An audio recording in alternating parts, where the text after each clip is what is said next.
Welcome back to my YouTube channel study learner. 2 June के current affairs के important question हैं जो कि ये फूल पत्ती वाली क्लास का रिवीजन है। पहला क्वेश्चन है, विश्व दुग्ध दिवस 2023 कब मनाया गया है? तो ये है जो 1 जून को मनाया गया है। और स्थापित कब किया गया? तो स्थापित इसको 2001 में किया गया। फिर है FAO, जिसको कहते हैं फूड एंड एग्रीकल्चर ऑर्गेनाइजेशन, ये है जो इसको सेलिब्रेट करता है। और इसकी स्थापना मतलब कि FAO की स्थापना 16 अक्टूबर 1945 को हुई थी। और 16 अक्टूबर को मनाते हैं विश्व खाद्य दिवस। जैसे क्वेश्चन आएगा तो विश्व खाद्य दिवस कब मनाते हैं, तो 16 अक्टूबर हो जाएगा।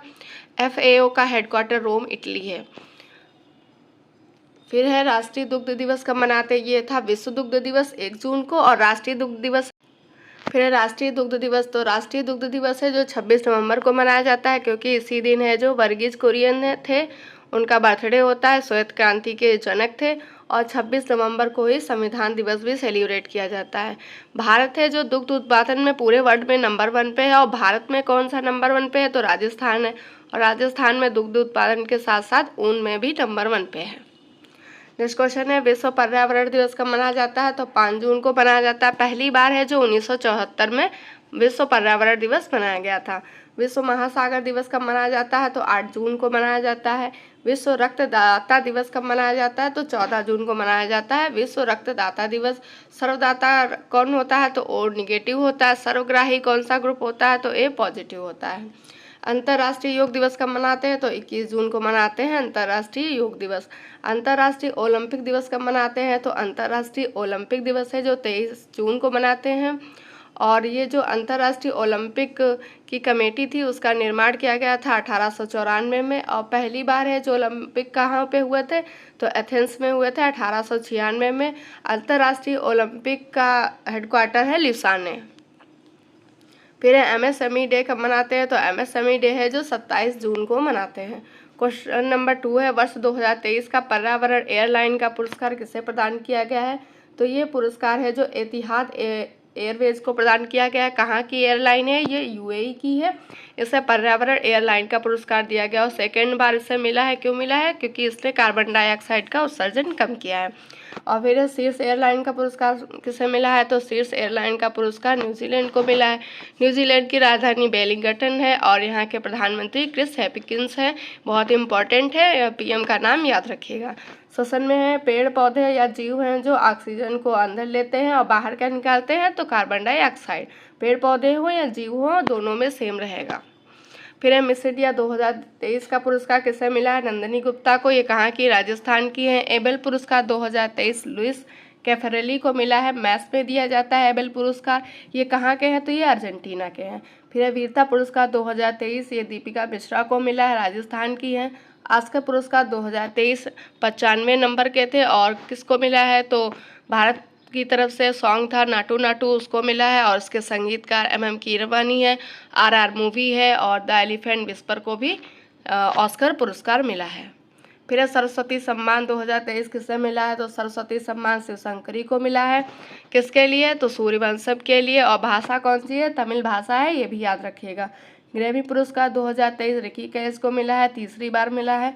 व्यास सम्मान है जो ज्ञान चतुर्वेदी को मिला है। किसके लिए? तो पागलखाना उपन्यास के लिए मिला है। जो ग्रैमी पुरस्कार हैं जो संगीत के क्षेत्र में दिए जाते हैं। नेक्स्ट क्वेश्चन है, USA के नेतृत्व वाले समुद्री गठबंधन CMF से अपनी सदस्यता समाप्त करने वाला देश कौन सा है? तो ये देश है संयुक्त अरब अमीरात। इसने है जो समुद्री गठबंधन था USA के नेतृत्व वाली, इससे अपनी सदस्यता को समाप्त कर लिया है। और इसकी स्थापना कब हुई थी समुद्री गठबंधन की? तो 2001 में हुई थी। नेतृत्व इसका USA कर रहा है, भारत इसमें है जो शामिल नहीं है। और ये खाड़ी देशों की समुद्री सुरक्षा के लिए इसको बनाया गया था, ये भी याद रखिएगा। फिर है UAE, इसकी राजधानी क्या है? तो अबू धाबी है। और होप मिशन मंगल के लिए स्टार्ट किया गया था, किसके द्वारा? UAE के द्वारा। खाड़ी देश के बारे में यहाँ पे लिखा हुआ है, तो सुएज नहर है जो भूमध्य सागर और लाल सागर को जोड़ती है। तो सुएज नहर और किसको जोड़ती है? भूमध्य सागर और लाल सागर को। फिर है भारत द्वारा सिक्योरिटी के लिए ऑपरेशन चलाया गया था, कौन सा ऑपरेशन? ऑपरेशन संकल्प चलाया गया था। और इसमें है जो INS तलवार ने भाग लिया था।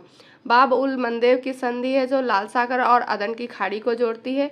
बाब अल मंदेव संधि है, इसको कहते हैं आंसुओं का द्वार। आंसुओं का द्वार होगा, द्वारा लिख गया है।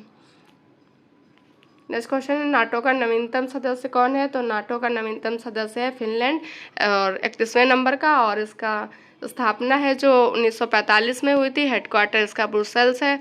राजधानी क्या है इसकी? तो हेलसिंकी इसकी राजधानी है। किसकी? तो फिनलैंड की राजधानी हेलसिंकी है, याद रखिएगा। फिर है एनडीबी का नवीनतम सदस्य देश कौन सा है? तो एनडीबी का नवीनतम सदस्य देश मिस्र है, और मिस्र को ही नील नदी का वरदान कहते हैं। दिल्मा रोसेफ हैं जो एनडीबी की हेड हैं। कौन है? दिल्मा रोसेफ है एनडीबी की हेड। यूरो को अपनाने वाला 20वां देश क्रोएशिया बना है। इंपॉर्टेंट है, इसे याद रखिएगा। WTO में सदस्य कितने हैं? तो WTO में सदस्य देश हैं 164। महानिदेशक इसकी नागोजी ओंकाजा-इवेला है, और इसकी स्थापना 1 जनवरी 1995 को हुई थी। सार्क में सदस्य देश 8 हैं। स्थापना 1985 में हुई थी। काठमांडू इसका हेडक्वार्टर है सार्क का। फिर आसियान में सदस्य देश हैं जो अभी 11वां सदस्य कौन बना है? तिमोर लेस्ते हैं, और इसकी स्थापना 1967 में हुई थी। जकार्ता इसका हेडक्वार्टर है। किसका? तो आसियान का। क्वेश्चन नंबर 4 है, एकीकृत अपशिष्ट प्रबंधन और जलवायु उन्मुख सुधार के लिए CITIIS 2.0 योजना किसकी सहायता से स्टार्ट की जा रही है? तो ये है जो फ्रांस ने इसमें सहायता की है, स्टार्ट की जा रही है। किसकी सहायता से? तो फ्रांस हो जाएगा। फिर यहाँ पे लिखा हुआ है इसकी 2018 में इसका पहला चरण स्टार्ट हुआ था 12 शहर में, और इसका फुल फॉर्म होता है city investment to innovate integrated sustain.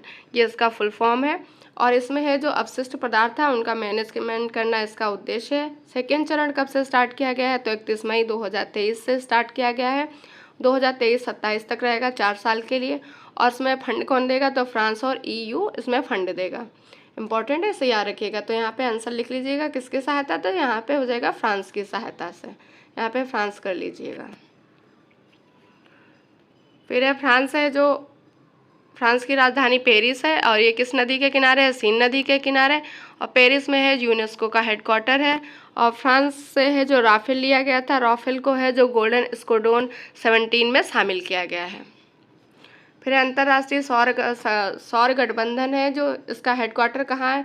तो अंतर्राष्ट्रीय सौर गठबंधन का हेडक्वार्टर गुरुग्राम हरियाणा में है। इंडिया और फ्रांस के बीच है जो COP21 से इसको स्टार्ट किया गया था। फिर COP27 का आयोजन कहाँ किया गया? तो मिस्र शर्म अल शेख में किया गया है। COP28 है जो UAE में, और COP फर्स्ट है जो बर्लिन 1995 में। तो ये इंपॉर्टेंट है बहुत, इसे याद रखिएगा। एजेंडा 21 क्या है? तो 1992 में रियो सम्मेलन हुआ था, जिसे पृथ्वी सम्मेलन कहते हैं। उसकी रिपोर्ट होती है, उसको कहते हैं एजेंडा 21। फिर 100% ODF प्लस वाला राज्य तेलंगाना है। भारत का सबसे स्वच्छ शहर जो कि 1 लाख से कम आबादी में, तो पंचगनी महाराष्ट्र हो जाएगा, और 1 लाख से अधिक में पूछता है तो इंदौर हो जाएगा। राफेल है जो ओरियन अभ्यास में अभी भाग लिया था। ओरियन अभ्यास है जो फ्रांस द्वारा आयोजित किया जाता है। क्वेश्चन नंबर 5 है, भारत की G20 अध्यक्षता के अंतर्गत तीसरी रोजगार कार्यदल की बैठक कहाँ प्रारंभ हुई है? तो ये जिनेवा में हुई है, और यहाँ पे जिनेवा है जो ILO का हेडक्वार्टर है। 1919 में वर्साय की संधि से स्थापना हुई थी ILO की। कब हुई थी? 1919 में। किस संधि से? तो वर्साय की संधि से। फिर G20 में कितने देश हैं? 19 देश, और एक EU है, और इंडिया इसमें शामिल है। G20 में हेडक्वार्टर इसका कोई भी नहीं है। 2022 में इसका अध्यक्ष इंडोनेशिया था। 2023 में इंडिया इसका अध्यक्ष है। थीम क्या है? वसुदेव कुटुंबकम है। शेरपा इसके अमिताभ कांत हैं। फिर G20 का लोगो में है जो कमल का फूल है, और पंखुड़ियाँ किसको दिखाती है, दर्शाती हैं? तो पंखुड़ियाँ हैं जो महाद्वीप को दर्शाती हैं। फिर G7 2023, इसमें भारत है जो शामिल नहीं है, लेकिन अभी प्रधानमंत्री मोदी जी हैं जो जापान गए थे, वहाँ पे बैठक हुई। जापान में हिरोशिमा में इसकी बैठक हुई थी G7 की, और क्वाड की बैठक भी जापान में हुई थी। तो दोनों की बैठक कहाँ हुई? जापान में। फिर SCO 2023 का अध्यक्ष इंडिया है। हेडक्वार्टर इसका बीजिंग है। फीफा वर्ल्ड कप 2023 ये कतर दोहा में हुए थे। 22वें नंबर के थे। अर्जेंटीना इसका विनर है, फ्रांस इसका रनर है। गोल्डन बूट का अवार्ड एम्बापे को दिया गया था, फ्रांस के हैं ये। लाइव इसका शुभंकर था। गोल्डन बॉल का अवार्ड है जो लियोनेल मेसी को दिया गया। फिर इंटरपोल की 90वीं बैठक कहाँ हुई? तो नई दिल्ली में। ब्रिक्स 2023 है, कहाँ पे होगा? तो साउथ अफ्रीका में। 2021 वाला कहाँ हुआ था? इंडिया में। 22 वाला चाइना में, साउथ अफ्रीका में 2023 में। क्वेश्चन नंबर 6 है राष्ट्रीय प्रत्यायन बोर्ड प्रमाण पत्र करने वाला देश का पहला एम्स कौन सा है? तो एम्स नागपुर हो जाएगा। और और नागपुर में ही जो 1975 में हिंदी सम्मेलन हुआ था, तो पहला हिंदी सम्मेलन है कहाँ पे हुआ? नागपुर में हुआ था 1975 में। नागपुर अधिवेशन है जो कानपुर का नागपुर अधिवेशन कब हुआ था? 1920 का है। और इसमें है जो अध्यक्ष कौन थे? विजय राघवाचार्य थे। ये इंपॉर्टेंट है, इसे याद रखिएगा। अहम से जो राष्ट्रीय महत्व की संस्थान है 1956 एक्ट द्वारा इनका बनाया गया है। फिर भारत के पहले मुख्य चुनाव आयुक्त कौन थे? तो भारत के पहले मुख्य चुनाव आयुक्त तो सुकुमार सेन थे। राजीव कुमार वर्तमान में है और 25 जनवरी 1950 को इसकी स्थापना की गई थी और आर्टिकल 324 में मुख्य चुनाव के बारे में बताया गया है। और फिर भारत के पहले वित्त आयोग के अध्यक्ष कौन है? तो पहले वित्त आयोग के अध्यक्ष हैं केसिनी योगी हो जाएंगे। वर्तमान में NK सिंह है। आर्टिकल कौन सा है? तो 280 आर्टिकल इससे रिलेटेड है। फिर भारत के पहले CAG कौन है? तो भारत के पहले CAG नरहरि राव हैं। वर्तमान में गिरीश चंद्र मुर्मू हैं। आर्टिकल 148 है। आज़ाद भारत के पहले विधि आयोग के अध्यक्ष कौन है? तो पहले विधि आयोग के अध्यक्ष आज़ाद भारत के, तो इसकी स्थापना की गई 1955 में और MC सीतलवाड़ इसके पहले अध्यक्ष थे। वर्तमान में ऋतुराज हैं। भारत के पहले महान्यायवादी आर्टिकल 76 में है। MC सीतलवाड़ इसके पहले महान्यायवादी थे। वर्तमान में R वेंकट रमनी हैं। नीति आयोग के पहले उपाध्यक्ष हैं जो अरविंद पनगाड़िया थे और 1 जनवरी 2015 को नीति आयोग की स्थापना की गई। अध्यक्ष PM होते हैं। वर्तमान में सुमन बेरी इसकी उपाध्यक्ष हैं। RBI के पहले भारतीय गवर्नर कौन है? तो RBI के पहले भारतीय गवर्नर CD देशमुख हैं। और अगर पहले पूछता है कि RBI के पहले गवर्नर तो हो जाएंगे ओसवान स्मिथ। और इसकी स्थापना RBI की 1 अप्रैल 1935 को हुई थी। आर्टिकल और एक्ट कौन सा था? तो 1934 का था। वर्तमान में गवर्नर कौन है? तो शक्तिकांत दास हैं। और पहली महिला चुनाव आयुक्त कौन थी? तो रमा देवी हैं जो पहली महिला चुनाव आयुक्त थी। क्वेश्चन नंबर 7 है वित्तीय वर्ष 2022-23 में भारत के सकल घरेलू उत्पाद में कितनी वृद्धि दर्ज की गई है? तो 7.2% की वृद्धि दर्ज की गई है। 2021-22 में कितनी थी? 9.1 थी। कृषि में कितनी वृद्धि होगी? तो 5.5% की होगी। राजकोषीय घाटा कितना है? 6.4 है। फिर है GDP को कहते हैं ग्रॉस डोमेस्टिक प्रोडक्ट। एक वर्ष में जितने घरेलू सीमा और वस्तु एवं सेवा का अंतिम मूल्य इसमें शामिल होता है। टारगेट कब तक का रखा गया? तो टारगेट है 5 ट्रिलियन डॉलर का। वर्तमान में कितना कंप्लीट हो गया? 3.3 ट्रिलियन। और भारत है जो 5वीं इकोनॉमी बन गया है UK को पछाड़कर। फिर है सकल घरेलू उत्पाद और सकल राष्ट्रीय उत्पाद में क्या अंतर है? तो यहाँ पे GDP लिखा है, यहाँ पे GNP लिखा है। जब नेशनल से डोमेस्टिक निकालना हो तो विदेशों से होने वाली आय को कम कर दिया जाता है और ग्रास से नेट निकालना हो तो मूल्यह्रास होता है, उसको कम कर दिया जाता है। अगर नेट से ग्रास पूछता है तो उसमें ऐड कर देंगे, डोमेस्टिक से नेशनल में जाएंगे तो ऐड कर देंगे। फिर है भारत का सबसे बड़ा व्यापारिक भागीदार USA है। भारत में सर्वाधिक निर्यात किस जिले से हुआ? तो जामनगर गुजरात से हुआ है।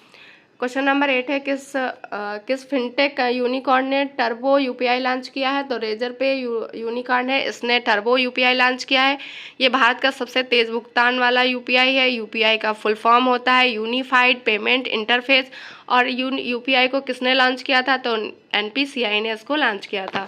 और ये जो टर्बो UPI लॉन्च किया गया है इसमें 1 स्टेप पेमेंट होगा, 5 गुना तेज भुगतान होगा।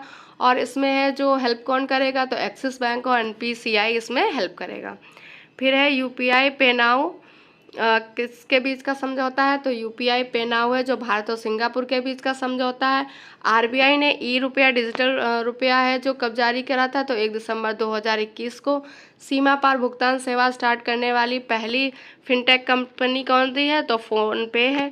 फिर है क्रॉस बॉर्डर बिल पेमेंट सेवा ओमान में स्टार्ट की गई है, NPCI ने की है, कैनरा बैंक के साथ की है, भारतीयों के लिए किया गया है। क्वेश्चन नंबर 9 है प्रारंभिक चेतावनी रिपोर्ट हंगर हॉटस्पॉट तीव्र खाद्य और सुरक्षा किसने जारी की है? तो ये FAO ने जारी की है। और इसमें है जो FAO और WFP शामिल है। इसमें 22 देश हैं जिसमें जो 22 देश शामिल हैं उसमें तीव्र खाद्य सुरक्षा उत्पन्न हो जाएगी और एल नीनो का इस पर निगेटिव प्रभाव भी पड़ेगा। WFP का स्थापना 1961 में हुई थी, रोम इटली में हुई थी। कहाँ पे? रोम इटली में। नेक्स्ट क्वेश्चन है विश्व खुशहाली सूचकांक में भारत की रैंक 126 है। विश्व लॉजिस्टिक परफॉर्मेंस इंडेक्स में भारत की रैंक 38 है। ग्लोबल हंगर में 107 है। मानव विकास सूचकांक के आधार कौन है? साक्षरता है। पर कैपिटा इनकम है। जीवन प्रत्याशा है। ये इसके आधार हो गए तीनों। और कौन सी रैंक है? तो 132वीं रैंक है। क्वेश्चन नंबर 10 है, 6वीं शारजाह मास्टर अंतर्राष्ट्रीय शतरंज चैंपियनशिप 2023 का विजेता कौन है? तो अर्जुन एरिगेसी इसके विजेता हैं। और ये चैंपियनशिप है जो यूएई में हुई थी। उप विजेता नोदिर बेक याकूब बोएव हैं। ये कहाँ के हैं? उज्बेकिस्तान के हैं, तो इसको भी याद रखिएगा। भारत का नवीनतम 82वें नंबर के ग्रैंड मास्टर कौन है? वी प्रणीत है, तेलंगाना के हैं। अभी हाल ही में एग्जाम हुआ था, उसमें ये पूछा गया था। कौन हो जाएंगे? वी प्रणीत कहाँ के हैं? तेलंगाना के हैं। कौन से नंबर के? तो 82वें नंबर के हैं और भारत के हैं ये। 44वां शतरंज ओलंपियाड कहाँ पे हुआ है? तो ये चेन्नई में हुआ है। शुभंकर थम्बी था।